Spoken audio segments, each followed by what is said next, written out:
What is the difference between an interchiller, intercooler, heat exchanger, and an air-to-air system? Interchiller takes freon and coolant maintenance. Heat exchanger takes just coolant maintenance. Air-to-air, there is no maintenance. On a VR30, the air-to-water intercoolers are the two silver boxes that you see right before the throttle body. That's air-to-water intercooler. You see how there's one big box right here? That's called an intercooler. This design is basically air-to-air. It has fins on it that allows air to hit it to cool down the air before it gets into your engine bay. Interchiller is a type of heat exchanger that basically uses the freon to cool down the coolant before it enters your air-to-water intercoolers on the top of your engine bay. The positives is that you get a more consistent charge air temperature and you get to put more oxygen inside of your engine because you have less hot air going inside of your engine bay. The cool thing about the interchiller is that it makes this pipe right here that's made out of metal look really frosty because of the condensation. The cons is you got to monitor your freon levels, make sure you got enough freon in your tank. Also, you're building up condensation. There may be bigger cons to that, but that I know theoretically is that when you have condensation, it can possibly cause some sort of coolant dilution. As you know, Nissan has like a 50-50 mix, like water and some other fluid in it. You could have some sort of coolant dilution because of the condensation of the interchiller system. Main con of using an interchiller is the condensation. If you could find some sort of like thermostat or something that could basically prevent the condensation, that could possibly fix that problem.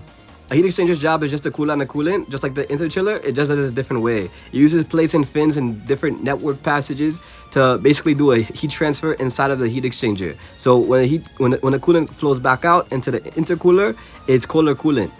And when you have colder coolant going into the intercooler, that's colder air. The only problem with a heat exchanger is that it begins to heat soak. After like 10 pulls, you begin to heat soak. On the stock heat exchanger, after one pull, you heat soak.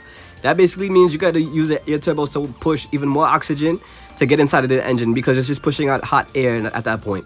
Let's go back one step, all right? See these intercoolers that are on the top, the square silver boxes? The coolant is what is cooling down those boxes. When those boxes is cold and cool down, you get colder charged air going into your engine.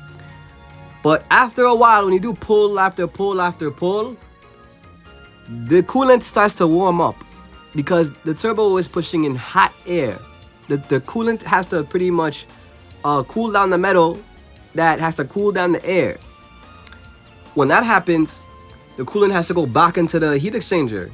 The heat exchanger is doing its own heat transfer thing. When the heat exchanger just keeps getting hot cooling, hot cooling, hot cooling, it begins to heat soak. That's just the most simplest way I could describe it. Some people describe that feeling like you're having boost lag. The car is feeling like it's slow. When in reality, you're just heat soaking. That's the problem. The car isn't getting enough cold charge air. When it doesn't get enough cold charge air, the turbo has to work even harder. The cooling system has to work even harder. Mosquito. Now, the best two ways to get rid of the heat soak, you're going to want to either go air to air or you're going to want to get an interchiller. I told you what the pros and cons is. The only negative I know about the air-to-air intercooler is that when you're at a standstill, you're not supposed to idle for a very long time. This is just like the same system as a Nissan GTR. You're not supposed to idle as a very long time. It basically goes by air. So the more air that goes into it, the more you drive, the colder the airflow is going to be in the intercooler. So that's the good thing about that. You don't got to worry much about this because it's just by air. Some of the biggest names on this platform decide to go air-to-air. Like names such as Sonic Toon, Bonnie and Clyde, VPF Performance. There is definitely some gains and benefits of going air-to-air instead of going an interchiller or air-to-water. Because if there was no benefit, they wouldn't be doing this.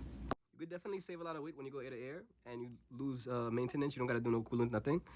Those are two big benefits. And obviously, you can keep your charge air temperatures more consistent. If I missed anything, please comment down below. And to show support, like, follow, and comment. And have a great day.